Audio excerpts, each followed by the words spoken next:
Dear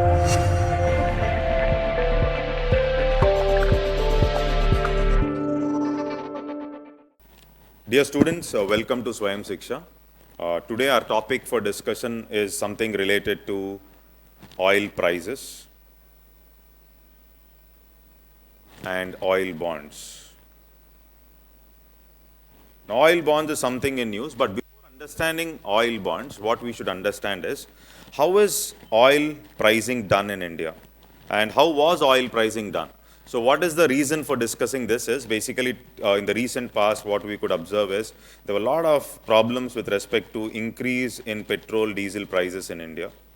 Okay, so whenever government was asked why is that the prices are so high, so government was trying to push it on the previous governments, that is the UPA government with respect to oil prices.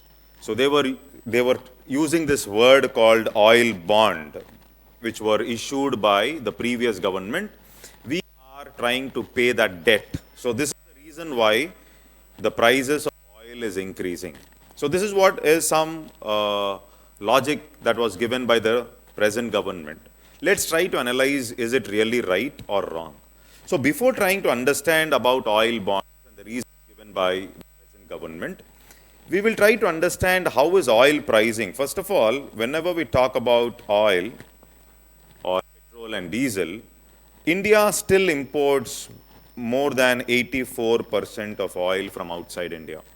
So that means we are importing means the outside prices or the barrel prices outside India will play a crucial role with respect to determining prices, oil prices in India. That means when we talk about inflation or increase in prices in India, oil plays a significant role. Oil plays a significant role, okay? And oil prices are directly linked to barrel prices. And what we should also understand is, petrol or diesel is not just seen as an economic good, it is also seen as a political good. From the beginning, this is seen as a political good because the oil prices are instrumental for a particular party or government to win elections. So that is the reason the previous governments were following something called as administered price mechanism. When I use the word administered means the previous governments were coming up with regulating the prices of petrol and diesel. They were trying to regulate the prices of petrol and diesel. So we'll come to this graph a little while later. Okay, so petrol and diesel were regulated, that means it was administered by the government. So as and when barrel prices used to increase, okay, the oil marketing companies like the IOCL, etc., were not allowed to price the oil based on the market situation. That means, though the barrel prices are increasing, the OMC companies were asked to sell oil at a lesser price. That means the price is administered by the government. For example, let's say the barrel price cost of 1 liter oil is, let's say, 100 rupees. Now, government asks the oil marketing companies to sell it at 45 rupees. And this balance 55 rupees is something like the subsidy which is given by the government to the oil marketing companies. Now, this is what was a standard subsidy mechanism as part of administered pricing system we were following. Now, a few more things which we should understand is, earlier, whenever oil was priced, the price of oil was changed once every 15 days. That means if the price of oil is decided on 1st, then again on 16th of that particular month, the oil price will be decided. That means for this period, the oil prices will almost be same. That is, it's not going to change. There were some problems with respect to this pricing mechanism. Okay, so what is the main problem with respect to this pricing mechanism is, there could be something like the speculation that can happen. Okay, so that means before 16th comes up, people try to analyze that the oil prices will increase on 16th, etc. So they get their cars, the petrol will be filled in their cars and bikes way before 16th. So this kind of speculative activity was high. And number two is, we need to know the direct changes of oil prices immediately on the consumers. So we can't wait 15 days. Immediately, the impact of the barrel prices outside India, the impact of those international prices, what is the impact on the Indian consumer? We want to know. And that is the reason from 2017 onwards, we also came up with determining prices every day. That means the oil prices will be decided every day morning 6 a.m. So that is the reason we find that prices keep changing on a continuous basis. Now, two things here. One is earlier the price was decided once every 15 days, and currently after 2017 the prices are decided every day morning 6 a.m. This is something which we should understand. Number two, earlier the government was following administered pricing mechanism, that is government was regulating the prices, and Manmohan Singh government has removed administered prices with respect to petrol in 2010.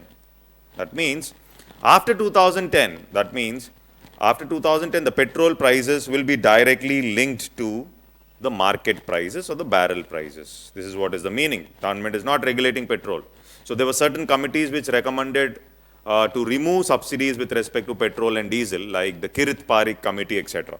So they said you should not be giving subsidy. So subsidizing rich, especially subsidizing diesel, these diesel cars are used by SUVs, etc. So you're trying to subsidize rich, and subsidizing rich is a crime. So why don't you remove subsidies with respect to petrol and diesel?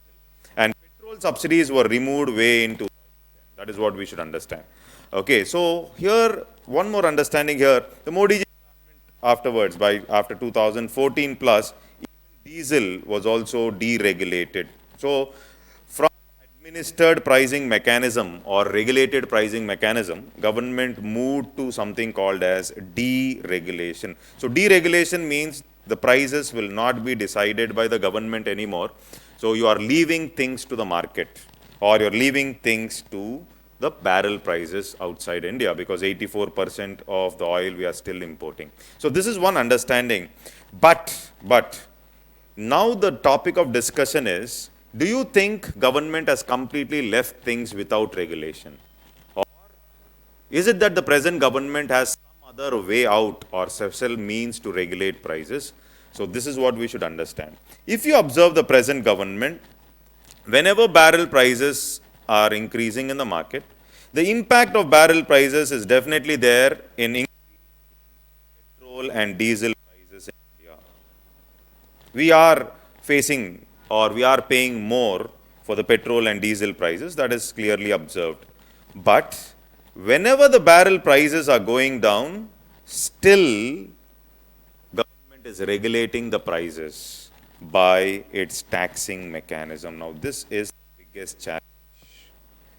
Government is trying to regulate prices even in the deregulated market through the taxing system. And because of this taxing, today we find that the taxes on petrol alone is almost like 50%. That means out of, if you are paying 100 rupees for petrol, 50 rupees is something like the tax which we are paying. And for diesel, we are paying somewhere like 44% tax. That means you're paying 100 rupees for diesel, 44 rupees is tax.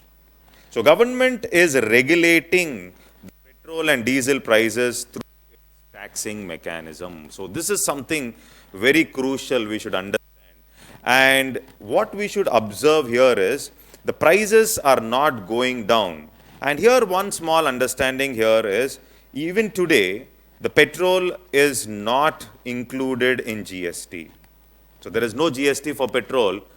What we should understand is, even today there is excise duty which is levied by the central government on petrol separately, and you will have VAT which is going to be imposed by the respective state governments.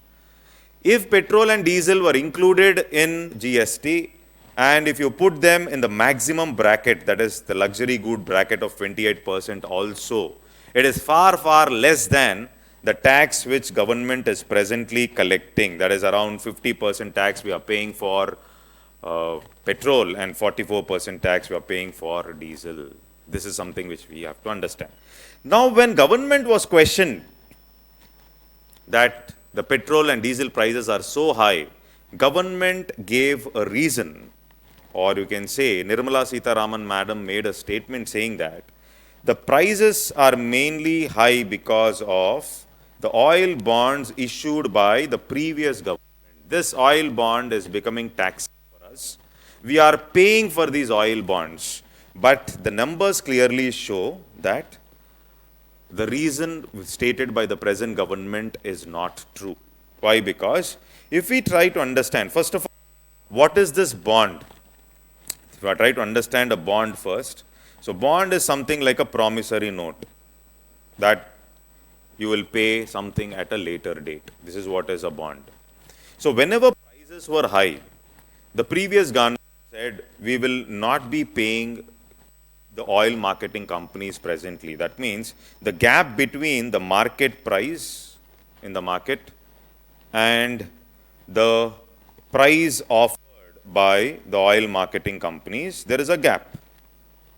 So this gap is nothing but the subsidy which the government has to pay. So subsidy government, if it has to pay in the format of cash, means it has to collect from the present generation and it has to give it as subsidy. That means the burden will be again on the present generation. That is, you're collecting money from the people and you're paying subsidy to the oil marketing companies. Okay, so to have a better way out, what government started doing is they came up with these bonds. So what is this bond now? Now these bonds are something like you're owing them that you'll pay in future, or these bonds are something like a promissory note, a promise that you're making that the payments will be made in future. Okay, so but this oil bonds, what is that we have to understand about this oil bond here is, these oil bonds have certain maturity period. Any bond has maturity period. Okay, and till the maturity period, there will be interest payments that has to be done. And only after the maturity is the validity period for a bond. A bond can be valid for 3 years, 5 years, 10 years. And this maturity period, after the maturity period, the principal amount of the bond will also be paid. So instead of paying them in cash, the previous government issued some oil bonds to the oil marketing companies. So government has issued these bonds to the oil marketing companies. That means the government has owed the oil marketing companies that they will be making payments in future. So that means, for example, 10,000 crores has to be paid, okay, over a period of 10 years. That means they will be paying something like 1,000 crores every year. 1,000 crores every year. That means you're trying to postpone the payment. You're paying the interest till that time and you will return the principal amount after the maturity period. This is what was happening with respect to oil bond. One more benefit of oil bonds is, these oil bond will, whatever debt the government is raising through these bonds. Bonds are debt instruments, basically, you're raising debt. So whatever debt is not shown in the deficits of the government, fiscal deficit of the government. So it will not be shown in the deficit targets of the government. So it will not directly look as a burden for the government. This is one understanding. And second is, you're making the payments in future and you're not taxing or you're not taking money from the present generation because you're not paying it in cash. But the negative of oil bonds is, it is going to distort something called as intergenerational equity. That means the future generations have to pay for these bonds which are issued by the government. That is called as distorting intergenerational equity, because the subsequent 10 years, 15 years, the governments are paying interest. Along with the interest, again, the principal amount will be returned after the maturity period. Now, that means the future generations are bearing the brunt for the bonds issued in the present generation. That means you're sacrificing the future generation, or it is distorting something called as the intergenerational equity. This is the big challenge now. Now we'll try to understand some statistics here. So here, if we try to observe some statistics here, somewhere like 1.34 lakh crore is the bonds issued by the government in 2014. 1.34 lakh crore. Okay, so around, that means from 2014 till somewhere like 2022. Okay, so 1.34 lakh crore is the bond issued. Okay, and the present government has approximately paid something like 93 lakhs 686 crores till now. The present government has paid something like 93 lakhs 686 crore out of this 1.34 lakh crore. Now, when government has asked, why is it that the tax rates are so high, why are you collecting so much? Then the reason given by government is we have to pay for the oil bonds, the payments have to be done for the oil bonds, which the previous governments have issued. But if we try to understand these statistics here, it is 1.34 lakh crores which you have to pay, but 93 lakhs 686 crore is paid till now. And the revenues raised by the government through taxes till now, from 2015 till 2022, through taxes, the government has raised somewhere around 43 lakh crore. So government has raised 43 lakh crore through taxes. In that, almost like 99,000 crores is raised through excise duty. 99,000 crore is raised through excise duty. That is what we should understand. 43 lakh crore. Out of this 43 lakh crore, okay, so government has paid 93,686 crore, which is somewhere around just 2.2% of the total tax collection. So government has just paid something like 2.2% of the total tax collections done by the government, 2.2% of the total tax collections. So the reason which government is giving is wrong in this context. So government could have reduced the tax rates, government could have collected less tax to make, to reduce the burden on public. So the reason that government has stated is not appropriate in this particular scenario. So how do we know that is based on this figure? I hope you have understood the concept of oil pricing and oil bonds. So we'll come up with more videos. Thank you.